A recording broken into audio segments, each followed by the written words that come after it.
जय हिंद दोस्तों, स्टार्ट करते हैं परसेंटेज का लेक्चर नंबर 6। देखो, आज के लेक्चर में हम क्वेश्चन नंबर 21 से स्टार्ट करेंगे। इसमें कहता है 80% of a smaller number is 4 less than 40% of a larger number. बहुत आसान क्वेश्चन है, ये स्टेटमेंट पढ़ो। The larger number is 85 greater than the smaller number. यानी देखो, लार्जर नंबर बड़ा तो होगा ही, कितना बड़ा है? 85 है। तो मैं मान लेता हूँ, एक को स्मॉलर मान लेता हूँ, एक को लार्जर मान लेता हूँ। स्मॉलर नंबर को बच्चों आप x मान लो, तो लार्जर कितना होएगा? x प्लस 85 होएगा। आपको निकालना क्या है? Find the sum of these two numbers, यानी कि दोनों का सम। दोनों का सम कितना होगा बच्चों? 2x प्लस 85 आएगा ना, वो निकालना है आपको। क्वेश्चन के अकॉर्डिंग क्या दे रखा है आपको? 80% ऑफ द स्मॉलर नंबर, यानी कि 80% ऑफ x।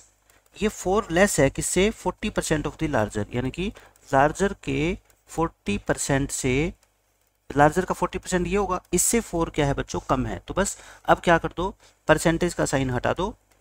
परसेंटेज को रिमूव करोगे तो बच्चों आपका ये आएगा ना। अब मैं क्या करता हूँ, हर एक टर्म को 100 से मल्टीप्लाई कर देता हूँ। 100 से मल्टीप्लाई करोगे तो बच्चों यहाँ पे पहुँच जाओगे आप। तो कितना आ गया? 80x equal to 40x plus में ये कितना आएगा आपका? 45 जा 200, 3400, और 3400 में से 400 माइनस कर दो, है ना। तो 40x किसके इक्वल आ गया अपना? 3000। तो x कितना आ गया यहाँ से बताओ? 3000 अपॉन 40। लेकिन मुझे तो क्या निकालना है? 2x निकालना है ना कहीं से। इसको 2 से क्या कर देता हूँ? मल्टीप्लाई। तो यानी कि कितना आ गया ये? 150। 2x की वैल्यू 150 आ गई। तो आंसर क्या आएगा बताओ अपना? इन दोनों नंबर का सम, यानी कि 2x प्लस में 85। तो 150 प्लस में 85 यानी कि 235। बिल्कुल आसान क्वेश्चन था ये, तो 235 आ जाएगा। इस क्वेश्चन में देखो, ये तो बहुत ही बच्चों वाला क्वेश्चन है। इसमें कहता है कोई नंबर x है, उसका 220% 44 है। तो कहता है उस नंबर का 44% बताओ। तो मतलब आपको 220% की वैल्यू दे रखी है 44, है ना। तो पहले 1% की निकालेंगे, 44/220, और फिर किसकी निकालेंगे? 44% की। 44/220 इंटू 44, तो ये 5 पे कट जाएगा पूरा पूरा। 44/5, मैं कहता हूँ नीचे 10 बना लो, ऊपर भी 10, 2 से मल्टीप्लाई करो, नीचे भी 2 से कर दो। 88/10, तो यानी कि कितना आ जाएगा आपका? 8.8। इस क्वेश्चन का आंसर कितना आएगा? 8.8 आ जाएगा। 23rd क्वेश्चन में देखो, ये अच्छा क्वेश्चन है, बच्चे इसको क्या है समझ नहीं पाते, और इसमें बच्चों की भी मिस्टेक नहीं है। क्वांटम कैट बुक के अंदर बहुत सारे क्वेश्चन की लैंग्वेज ऐसी है, जो जिसने इसको ट्रांसलेट किया इंग्लिश के अंदर, उसने अपनी जैसी इंग्लिश थी ना वैसे ही ट्रांसलेट कर दिया इसको। यानी कि ऐसी इंग्लिश के अंदर ट्रांसलेट नहीं किया कि जिसको सारे बच्चे समझ सके आसानी से। और ये उसी क्वेश्चन का एक एग्जाम्पल है। ये भी उससे अगला क्वेश्चन भी, मतलब कि इंग्लिश जो इसमें यूज की गई ना, बिल्कुल घटिया लेवल की यूज की गई है। आप खुद देख लेना। इसमें ये जो कहना चाहता है, मैं आपको ये मतलब बताता हूँ। एक शॉपकीपर ने एक प्रोडक्ट का प्राइस 25% बढ़ा दिया। 25% बढ़ा दिया। अब मान लो आप ही हो, आप किसी शोरूम पे गए शर्ट खरीदने के लिए। 1000 रुपये की शर्ट थी पहले, या 100 रुपये की शर्ट थी। अब आपने कहा कि ये लो मेरे को ये शर्ट दे दो 100 रुपये में। दुकानदार ने कहा नहीं, अब 100 में नहीं, कितने में दूंगा? 125 में दूंगा, ठीक है। तो आपने दुकानदार से रिक्वेस्ट करी, लेकिन दुकानदार ने आपकी रिक्वेस्ट नहीं मानी। तो आप क्या करोगे उस केस में? कहता है the customer finds it difficult to purchase the required amount. यानी कि ये इस लाइन का मतलब यहाँ पे कहना तो ये चाहता है कि जितनी अमाउंट कस्टमर के पास है, उससे वो इस आइटम को परचेज कर पाने में क्या है, अपने आप को डिफिकल्टी महसूस कर रहा है, क्योंकि रेट एकदम से बढ़ा दिया दुकानदार ने। फिर कहता है बट समहाउ, लेकिन किसी तरह से, the customer manage to purchase only 70% of the required amount. इसका ये मतलब है कि अब दुकानदार ने उसको जितना रेट बताया, है ना, जितना रेट भी बताया, और उसके पास जो पैसा था उसका सिर्फ वो 70% ही खरीदा उसने। यानी कि आप जितना भी प्रोडक्ट पहले खरीदते थे ना, अब दुकानदार को ये कह रहे हो कि ठीक है आप रेट तो कम कर नहीं रहे, तो जितना माल मेरे को चाहिए ना, मैंने आपसे जितना मांगा था उसका बस मेरे को आप 70% ही दे दो। What is the net difference in the expenditure on that product. यानी कि उस प्रोडक्ट के ऊपर कस्टमर पहले कितना खर्चा करता और अब उसने कितना खर्चा किया, आपको वो नेट डिफरेंस बताना है, ठीक है। कितने % का डिफरेंस आया? मैं आपको दो तरीके से इस क्वेश्चन को बताता हूँ। देखो, प्राइस की बात करता हूँ मैं। प्राइस पहले ओल्ड और अब न्यू, है ना। पहले ओल्ड पहले था, अब नया। 25% बढ़ा है, इसका मतलब बच्चों पहले 100 था, अब कितना हो गया? 125। लेकिन एक बात मेरी ध्यान से सुनना, ये कहता है कस्टमर है ना, उस अमाउंट से सिर्फ 70% माल ही खरीद पाता है। तो इसका 70% निकालोगे ना, मुश्किल आएगी। मैं क्या करता हूँ, 4 से मल्टीप्लाई करता हूँ। अब इसका 70% मेरे लिए निकालना क्या है बच्चों? आसान है। अब इस क्वेश्चन का मतलब समझना ध्यान से। ये कस्टमर कहता है कि मैं डेली आपकी दुकान पे आता था और आप मेरे से 400 रुपये लेते थे और सामान दे देते थे, लेकिन दुकानदार कहता है कि आज वही सामान आपको कितने में मिलेगा, 500 रुपये में मिलेगा। क्यों? मैंने 25% प्राइस बढ़ा दिया है। तो कस्टमर कहता है ठीक है, आप जिस चीज़ का रेट 500 बता रहे हो ना, आप ऐसा करो, मेरे को सिर्फ उसका 75% पैसा देना है आपको। आप कितना बता रहे हो? 500, इसका 70% बच्चों कितना हो गया बताओ? 350। तो दुकानदार को वो 350 रुपीज़ देगा। ये नहीं है कि 350 दे के पूरा सामान ले लेगा बच्चों। 70% पैसा अगर दुकानदार को देगा तो वो सामान भी कितना देगा? 70% ही देगा ना। मान लो 500 में वो 10 आइटम दे रहा है, आपको 500 में कितनी आइटम दे रहा है? 10 आइटम दे रहा है, मतलब कि एक आइटम 50 रुपये की दे रहा है, तो 350 रुपये में कितनी आइटम देगा आपको? 7 आइटम। तो यही तो कह रखा है कि वो सिर्फ 70% माल ही खरीदा है उसने। पहले अगर वो 10 आइटम खरीदता 40-40 रुपये के हिसाब से, तो दुकानदार की बिक्री होती कितनी? 400 रुपये की। लेकिन जैसे ही उसने ये देखा ना कि अब तो शर्ट्स का रेट बढ़ गया है, तो वो खरीदने आया तो कितनी? 10। लेकिन अब उसने सोचा कि रेट बढ़ गया तो हो सकता है मैं इसको खरीद के लेके जाऊं और मेरी सेल ना हो, तो उसने सोचा कि रिस्क कम कर लेते हैं, 10 की जगह कितना खरीद लेते हैं? 7। तो दुकानदार कहता था 10 आइटम 500 रुपये की है, मतलब एक आइटम 50 की, तो 7 आइटम 350 की। तो दुकानदार जो है, ये जो कस्टमर है, ये खर्चा करने तो आया था कितना? 400। घर से तो ये लेके आया था 400 की मैं पूरा खर्च करके आऊँगा पैसा, लेकिन दुकानदार के बिहेव की वजह से इसको खर्च करने पड़े सिर्फ कितने? 350। तो कितने परसेंट की कमी आ गई बताओ? 50 की कमी आ गई ओवर कितने? 400 इंटू 100, तो 50/4 यानी कि 12.5%। कहने का मतलब कस्टमर जितना पैसा सोच के आया था वो खर्च करेगा, उससे 12.5% उसने कम खर्च किया है। खर्च कम किया है, हालांकि उसको प्रोडक्ट भी तो कम मिले है ना।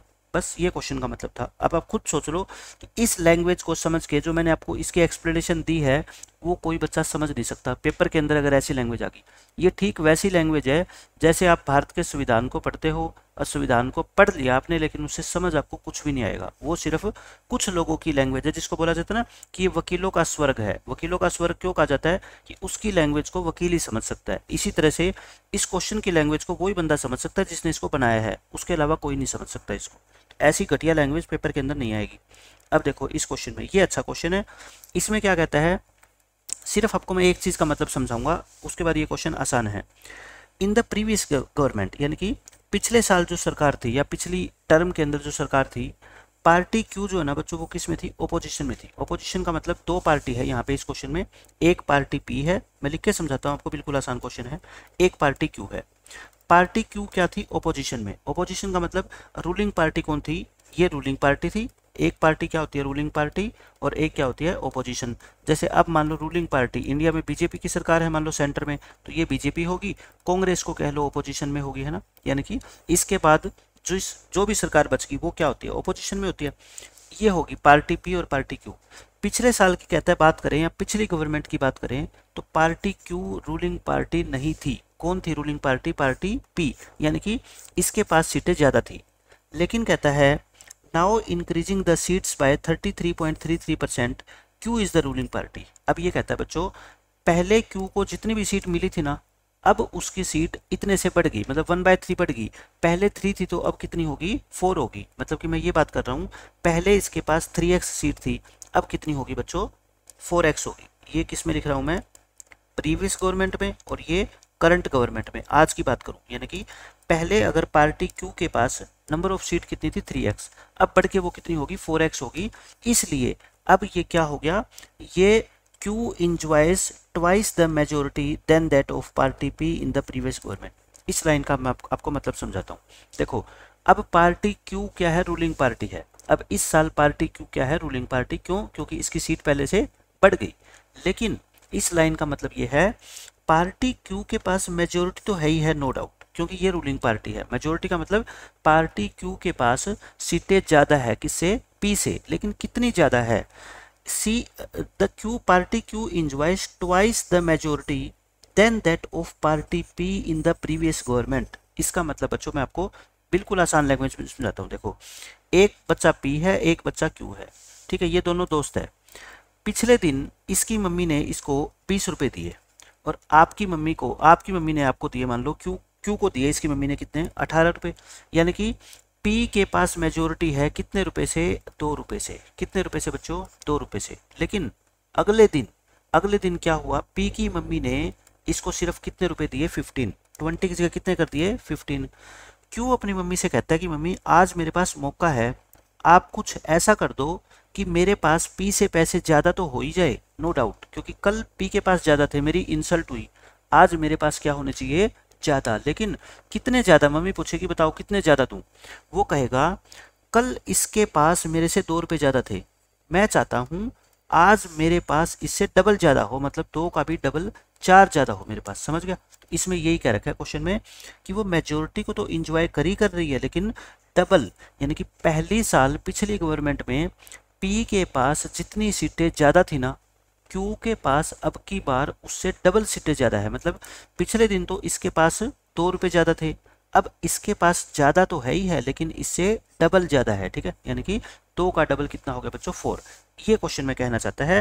तो टोटल सीट कितनी है, 500 है। तो आपको बताना है number of seat party Q की इस नई गवर्नमेंट में। तो बहुत आसान क्वेश्चन है। देखो अब आप मेरे को ये बताओ, पिछली साल रूलिंग पार्टी कौन थी, पी। इसके पास अगर 3x सीट थी, मैं इस लाइन में पिछले साल की बात कर रहा हूँ, है ना। इसके पास मान लो y सीटें क्या थी बच्चों, ज़्यादा थी। मैं एक तो इसको बेसिक मेथड से करा रहा हूँ, फिर मैं बताऊंगा ऑप्शन से मैं 10 सेकंड के अंदर कैसे इस क्वेश्चन को सोल्व करता हूँ। पहले मैं बेसिक मेथड बता रहा हूँ, ठीक है। इसके पास सीटें ज़्यादा थी, कितनी, 3x + y। अच्छा, इसके पास y सीटें क्या थी बच्चों, ज़्यादा। और क्वेश्चन में क्या कह रखा है, अगर पिछले बार p के पास y सीट ज़्यादा थी, तो अब की बार q के पास सीट कितनी ज़्यादा है बच्चों, 2y, है ना। 2y ज़्यादा है, तो इसका मतलब इस p के पास अब की बार q से 2y सीट क्या है, कम है। अब आप समझ गए। इस साल की मैं बात करूं, इसके पास 4x सीट है, तो p के पास बच्चों 4x में से 2y कम है ना। बस इन दोनों को क्या रख दो आप, दोनों का सम कितना है, 500। पिछले साल दिस प्लस दिस मिला के तो 500 ही होगी, और दिस प्लस दिस मिला के भी कितना होएगा, 500 होएगा। इनको सोल्व करके x की वैल्यू निकाल लेना। x की वैल्यू बच्चों आपके पास कितनी आएगी, 100। x की वैल्यू आपकी 100 नहीं आएगी, 75 आएगी। x की वैल्यू आपकी कितनी आ जाएगी, सोल्व तो कर ही सकते हो ना। x की वैल्यू 75 आएगी। आपसे पूछा क्या है, इस नई गवर्नमेंट में q के पास कितनी सीट है, q के पास कितनी सीट है बच्चों, 4x है, तो यानी कि 300। ये तो मैंने आपको बिल्कुल बेसिक से समझा दिया। जो कैट एसएससी मेंस की तैयारी करने वाला कोई भी बच्चा इस तरह की इक्वेशन करके तो सोल्व कर ही लेगा। लेकिन अब मैं बताता हूँ, देखो बाय ऑप्शंस। अब आप एक बात बताओ, टोटल सीट कितनी है इस गवर्नमेंट के अंदर, हम तुम पार्लियामेंट में, 500 है। पार्लियामेंट का नाम है क्या, हम तुम। 500 है और पी और क्यू दो पार्टी है, और अब की बार क्यू के पास क्या है, मेजोरिटी है ना, नई गवर्नमेंट में। और इसने नई गवर्नमेंट के अंदर पूछा है क्यू के पास कितनी सीट है। तो बच्चों 500 का आधा आधा करो तो 250 तो होनी चाहिए, है ना।